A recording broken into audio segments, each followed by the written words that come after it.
네, 강프로입니다. 자, 하나 마이크론 봅니다. 오늘 13% 빠졌습니다. 오늘 빠지는 건 당연하죠. 유상증자가 나왔으니까. 근데 유상증자 내용이 그렇게 썩 좋지 않다고도 제가 주말에 이야기를 드렸습니다. 자, 근데 중요한 건 그거예요. 하나 마이크론이 구멍가게는 아니다. 그쵸? 물론 뭐 승계 작업을 위해서 조금 하는 것 같은 그런 의심이 들기는 합니다. 그런데 하나 마이크론이 HBM 장비와 삼성전자와 아주 돈독한 관계를 유지하고 있고 지금까지 D램 시대에 뭐 물론 지금도 D램 시대이기는 하지만 D램 시대에 있었던 그 하나마이크론과 삼성전자의 관계를 생각하면 사실상 HBM 쪽으로 발전하는 단계에서 하나마이크론의 역할이 한미반도체만큼 중요합니다. 그렇기 때문에 지금 약간 조금 이 그 문제는 있어요. 문제는 있어요. 분명히 문제는 있습니다. 유상증자 관련돼서 문제는 있어요. 굳이 이렇게까지 해야 되나 그런 생각이 저도 들어요. 들긴 드는데 지금은 매도할 때가 아니다. 반등할 겁니다. 무조건 반등할 거고 이격은 그쵸 62평선까지의 이격은 좁힐 수밖에 없다. 자, 제가 계속해서 이야기를 드리지만 주식시장은 미래가치를 반영합니다. 그리고 지금 유상증자가 나오면서 하나마이크론의 악재는 그쵸 숨겨져 있던 악재는 없어졌다고 생각하시면 됩니다. 제가 항상 말씀드리는 거 있죠. 가격이 중요하다고. 가격은 모든 걸 다 알고 있어요. 내부자가 아니면 유상증자를 고려하고 있다는 것조차도 몰랐겠죠. 그런데 내부자가 아니더라도 뭐가 나와요? 주가는 오르지 않았다는 거죠. 그러면 우리가 주가를 봤을 때 고가가 낮아지고 있는 그런 상황이 나오면 어떻게 돼요? 매도를 해야 되는 구간이 있는데 지금은 그럴 구간이 지나갔어요. 그냥 지금 나오는 건 악재 소멸입니다. 그렇죠? 그리고 10%만큼 물량을 더 받아야 되는 그런 상황이 되기는 했어요. 근데 그거에 대한 물량 부담은 충분히 해소가 가능하다. 그래봤자 1,300억 정도의 규모밖에 안 됩니다. 주가 더 빠지잖아요. 그러면 한 1,100억에서 뭐 한 요 정도 규모입니다. 하나 마이크론 기준에서요. 유상증자 물량을 충분히 소화할 정도가 되고요. 무엇보다 HBM 관련된 성장세가 지금도 꾸준하게 진행되고 있고 뭐가 중요하냐면요. 지금 메모리 반도체에 대한 위치 자체가 완전히 달라요. 진짜 완전히 다릅니다. 과거에는요. 비메모리의 발전 방향에 따라서 그리고 속도에 따라서 메모리 반도체의 운명이 결정됐는데 지금은 비메모리의 성능 향상을 위해서는 메모리 반도체가 필수적으로 필요해졌습니다. 그렇죠. 설계 단계에서부터 같이 해요. 물론 CPU와 이 메모리의 관계 여기에서는 약간 조금 부족할 수 있어요. 근데 GPU로 넘어가면 설계 단계에서 같이 할 수밖에 없는 그런 운명적인 만남이 돼버렸습니다. 그렇기 때문에 지금 하나 마이크론을 볼 때는요. 삼성전자에서 HBM을 성공하는지 못하는지 그 내용이 더 중요하다고 보시면 됩니다. 자, 그러면 유상증자 관련돼서 그렇죠. 유상증자 관련돼서 제가 이야기를 자세하게 드릴 겁니다. 왜 이렇게 하고 어디가 안 좋고 그리고 어디까지는 문제가 되지 않는지 그 내용에 대해서 이야기를 드릴 건데 그 말씀드리기 전에 제가 계속해서 강조를 드렸었던 게 가격이잖아요. 가격에 대한 이야기 먼저 드리고 갈게요. 왜 제가 이 얘기를 드리냐면 가격은 먼저 반영을 합니다. 먼저 반영한다는 건 좋고 나쁨에 대한 부분을 가격대를 먼저 반영한다는 거예요. 그러면 자 보세요. 하나마이크론은 어때요? 나쁜 부분을 먼저 반영해서 주가가 덜 올랐다는 겁니다. 여기다가 한미반도체를 우리가 비교해서 볼게요. 한미반도체. 자 내용 보시면요. 어떻습니까? 한미반도체가 강한 움직임을 보이고 있을 때 하나마이크론은 그쵸? 상대적으로 좀 덜 올랐죠. 근데 이때 뭐가 있었느냐? 삼성전자의 내용이 그렇죠. 좀 호재성 내용이 나왔. 즉 삼성전자가 오늘 2% 올랐다는 건 하나마이크론의 유상증자 이슈가 희석되는 내일부터는 추가적인 반등이 가능하고 이격 조절이 가능하다는 거죠. 못해도 62평, 그렇죠. 28,000원까지는 올라올 수 있는데 이 구간에서 우리가 어떻게 대응해야 될지 어떤 상황이 나왔을 때, 즉 이격을 어떻게 좁혔을 때, 뭐 5일선과 21선과의 간격 그리고 21선과 61선의 이런 배열도 이런 구간에서 어떻게 우리가 봐야 되는지 그 내용을 보겠습니다. 왜 그런지 아시죠? 가격 때문에 그렇고 선반영 구조 때문에 그렇습니다. 자 그러면 선반영 구조에 맞춰서 매매를 했을 때 우리는 이런 매매가 가능합니다. 자 내용 보세요. 폴라리스 오피스 어때요? 꾸준하게 강세를 보이고 있는 구간에서 매매. 그렇죠. 여기서 매매 안 하죠. 올라가는 구간에서만 매매를 지속적으로 이어와야 된다는 거고 이런 상황을 우리가 꾸준하게 유지할 수 있어야 주식시장에 참여하는 투자자로서 수익을 꾸준하게 만들어갈 수 있습니다. 자, 이거는 매매가 진행 중이잖아요. 그런데 오늘 시가 공략한 결과 어떻습니까? 오늘 7% 상승 구간에 있었습니다. 자, 이건 제가 지난주 금요일 날, 그렇죠? 금요일 날도 여기 소통방에서 다 공개가 된 내용입니다. 자, 내용 보세요. 5월 17일 시장감에서 폴라리스 오피스 8시 53분 이렇게 내용이 진행이 됐죠. 어떻습니까? 그렇죠? 꾸준하게 수익 볼 수 있는 상황을 만들어 갔다는 것. 그렇죠. 왜? 신고가 구간에 있으니까. 오늘 같은 경우에도 마찬가지입니다. 장 시작 전에 제가 공유를 해드렸어요. 시장감에서 8시 52분 장 시작 전이죠. 2구 산업 봅니다. 2구 산업. 자, 내용 어때요? 누구나 매매할 수 있게 수익을 받는데도 불구하고 추가적으로 올라가니까 바로 따라붙어서 오늘 15% 정도의 상승 구간에서 마감이 됐습니다. 그리고 최근에 전기, 전선, 뭐 변압기 엄청 강하죠. 대한, 전선, 그쵸? 이런 쪽도 보면 올라가는 구간에서 매매를 한 결과 오늘 어때요? 7% 정도의 상승 구간에서 끝났습니다. 이런 부분을 제가 여기 소통방에서 다 공유를 하고 있습니다. 자, 그래서 매매하는 과정에서 그쵸? 올라가는 상황이든 내려가는 상황이든 가격이 먼저 반영한다. 이런 부분을 잘 모르겠다. 그리고 하나마이크론의 그쵸? 반등 구간, 내일부터 시작되는 반등 구간에 내가 어떻게 대처를 해야 될지 잘 모르겠다 하시는 분들은요. 소통방에 들어오시면 되고요. 소통방은 무료로 진행합니다. 왜? 채널 성장을 위해서 하는 거니까 구독과 좋아요 눌러주시고요. 상단에 있는 전화번호로 구독 또는 10억이라고 문자 보내주시면 제가 소통방 입장 링크를 순차적으로 공유를 해드리도록 하겠습니다. 자, 왜 이렇게 진행을 하느냐. 자, 주식시장은요. 미래가치를 반영합니다. 즉 가격이 먼저 움직인다는 거죠. 그렇기 때문에 실시간 타점이 무조건 필요하다는 점. 가격은 빨라요. 싸게 사지 않으니까. 주가가 내릴 때나 시세가 천천히 움직이고 약해지는 거지 올라갈 때는 굉장히 빠르게 다니죠. 그렇기 때문에 실시간 타점이 필요한 겁니다. 그리고 무엇보다 중요한 내용인데 완성되어 있는 매매를 보잖아요. 모두 다 그렇죠. 모두 다 뭐가 나와요? 올라가는 구간에서 시세가 터진다. 3거래일 만에 75%. 이런 상황을 내가 만들려면 뭘 해야 됩니까? 미래 가치를 반영하는 주식시장의 특성을 이해했을 때 가능하다. 이거 말고는 주식시장에서 내가 돈을 벌 수 있는 방법은 없습니다. 한두 번 수익을 볼 수는 있겠죠. 근데 꾸준하게 돈을 벌 수 있는 방법은 없다. 물론 오늘같이 그쵸? 오늘같이 하나마이크론의 이 장 마감하고 나서 뭐가 나왔어요? 지난 금요일이죠. 지난 금요일날 장 마감하고 나서 유상증자 공시를 내버렸습니다. 아주 나쁘죠. 아까 전에 그 이야기를 계속 한번 드려보시죠. 그러면 제가 이 공시 내용을 통해서 하나마이크론의 상황을 다시 이야기를 드릴게요. 하나마이크론 내용 자체가 좋은 건 아닙니다. 근데 전체적으로 나쁘진 않다는 거죠.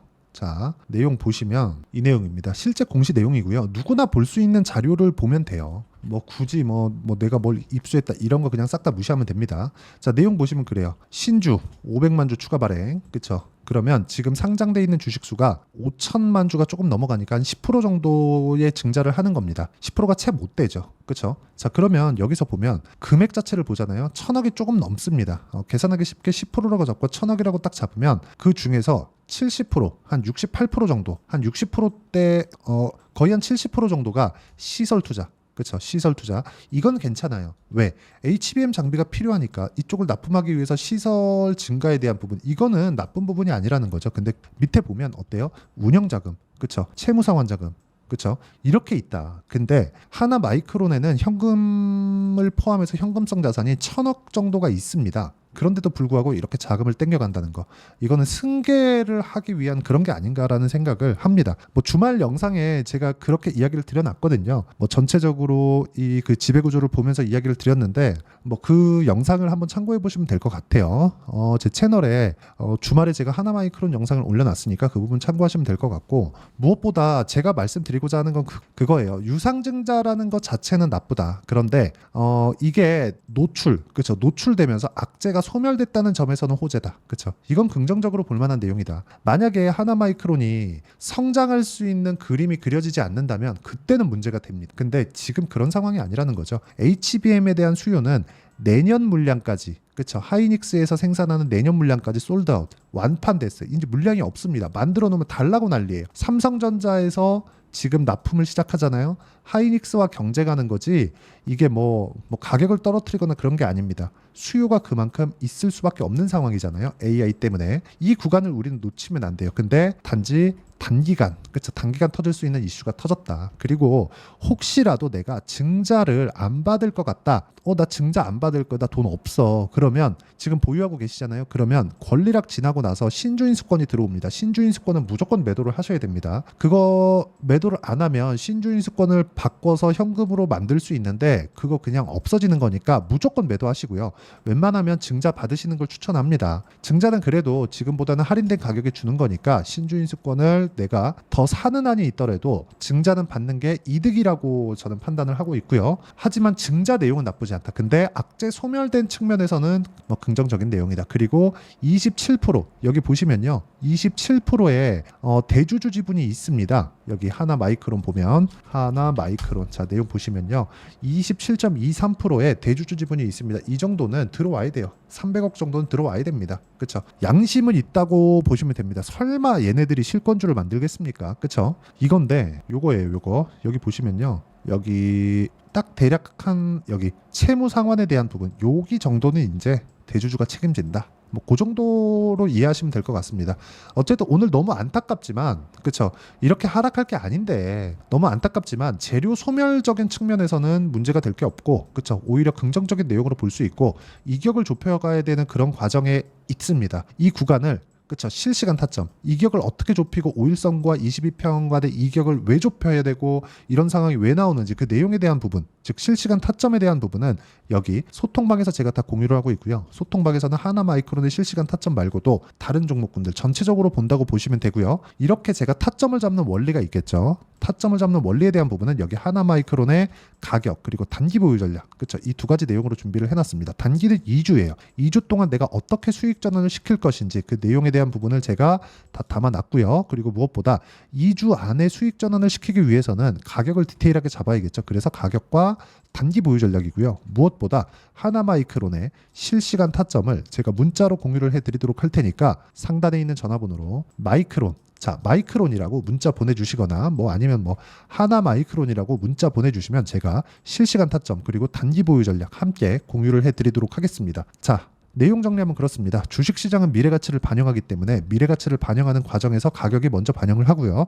하나마이크론 같은 경우에는 역으로 봐야 된다. 즉 나쁜 부분이 있었고 그걸 알 방법이 없었지만 노출이 됐다. 근데 주가가 상대적으로 낮게 움직였었던 그쵸? 움직임이 좀 더뎠던 부분은 이번에 유상증자 발표로 인해서 악재가 소멸됐습니다. 지금 굳이 매도하기보다 증자까지 생각하는 그런 매매 전략이 필요하고 그런 내용에서 실시간 타점은 여기 소통방에서 다 공유를 하고 있으니까 상단에 있는 전화번호로 구독 또는 10억이라고 문자 보내주시면 되고요. 그리고 뭐 전체적으로 뭐 내가 뭐 이격도에 대한 부분 그리고 2주 동안 어떻게 수익을 전환시켜야 되는지 그 내용에 대한 부분은 여기 단기 보유 전략으로 내용 준비를 해놨으니까 상단에 있는 전화번호로 하나나 뭐 하나 마이크론이나 이렇게 문자 보내주시면 제가 실시간 타점과 함께 문자로 공유를 해드리도록 하겠습니다. 그리고 이런 식의 종목군들을 우리가 어떻게 판단하고 어떻게 봐야 되는 건지 그리고 다음 종목군들을 어떻게 잡아가야 되는 건지 그 내용에 대한 부분을 제가 다 이해를 시켜드리도록 할 테니까 영상 끝까지 시청하시고요. 모든 분들이 성공 투자하셨으면 참 좋겠습니다. 자, 24년도가 돼도 여전히 시장은 녹록지 못합니다. 이런 상황이 벌어지는 건 어쩔 수 없습니다. 이런 상황에서도 수익이 나는 종목들의 구조는 변하지 않습니다. 즉 대시세 종목에 대한 구조는 변하지 않는다는 거고 실제 제가 소통방에서 지속적으로 이야기를 드리고 있는 내용도 대시세 종목이나 시장 주도주를 공략하는 건 철저하게 가격 분석을 하라고 이야기를 드리고 가격 분석 이후에는 이슈에 대한 파악 그리고 이슈를 파악하고 나서는 다시 내가 얼마에 매수할지 그 타점에 대한 부분을 지속적으로 언급을 하고 있습니다. 자, 근데 생각해 보세요. 시장이 굉장히 어려웠습니다. 어려운 상황에서의 어떤 종목들이 강했냐 보면 반도체와 그리고 바이오입니다. 자, 실제 여기 보면요. HLB에 제가 실제 매매한 내용을 띄워놓고 보여드리고 있는데 1월 22일부터 매매를 시작해서 4일 동안 31%의 수익 마감이 됐고요. 그리고 여전히 신고가 종목입니다. 자, 그리고 그 다음 어보브 반도체 이름을 보시다시피 반도체 종목이죠. 그리고 AI 반도체는 지속적으로 강세를 보이고 있습니다. 이 종목도 신고가를 먼저 달성한 이후에 제가 21%의 단기간에 21%의 큰 수익을 내고 마감이 됐습니다. 다시 재공략을 준비하고 있고 이런 부분은 소통방에서 다 공유를 해드립니다. 자, 그리고 코세스. 자, 코세스 같은 종목도 당연히 그쵸 신고가 종목이고요. 그리고 반도체 종목입니다. 이 종목도 영업일 기준에서 이틀 동안 대략 한 15%의 수익 마감이 됐습니다.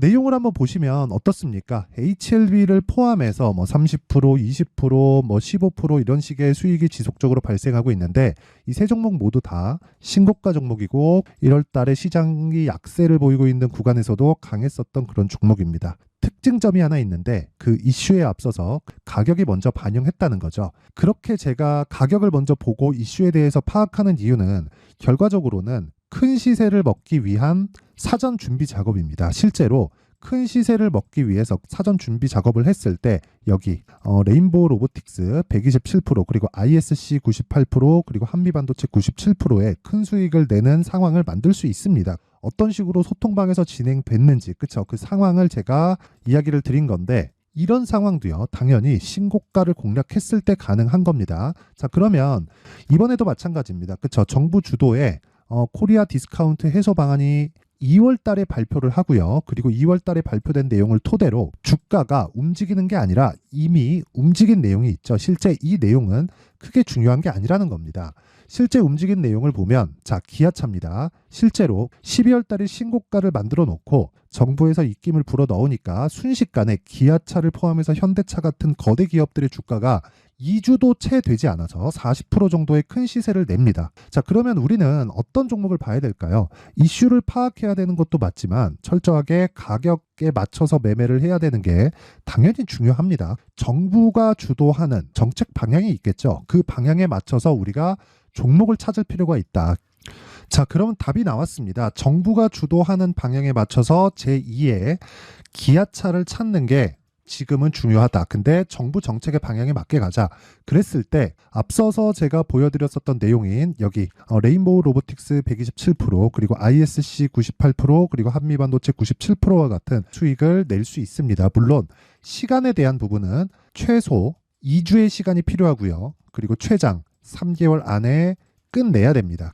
자, 기아차의 시세를 보셨던 것과 같이 2월 달에 정부 정책의 방향이 결정되고요. 바로 3월 달이면 시행입니다. 자, 그러면 우리는 거기에 맞춰서 당연히 종목을 찾아야 되고 제가 제2의 기아차를 찾아놨습니다. 제가 아까 전에 소통방에서 이야기를 드렸었던 내용 다 공개를 해드렸는데 그 내용처럼 종목만 받고 싶다 하시는 분들은요. 상단에 있는 제 전화번호로 대시세 자 대시세라고 문자를 보내주시면 정부 정책의 방향에 맞는 종목을 모든 분들에게 무료로 공개를 해드리도록 하겠습니다. 자, 제가 원하는 건 채널 성장이 목적입니다. 자, 그래서 구독과 좋아요 꼭 좀 부탁드리고요. 모든 분들이 정부 정책에 맞는 방향으로 매매를 이어가서 큰 수익 보셨으면 좋겠습니다.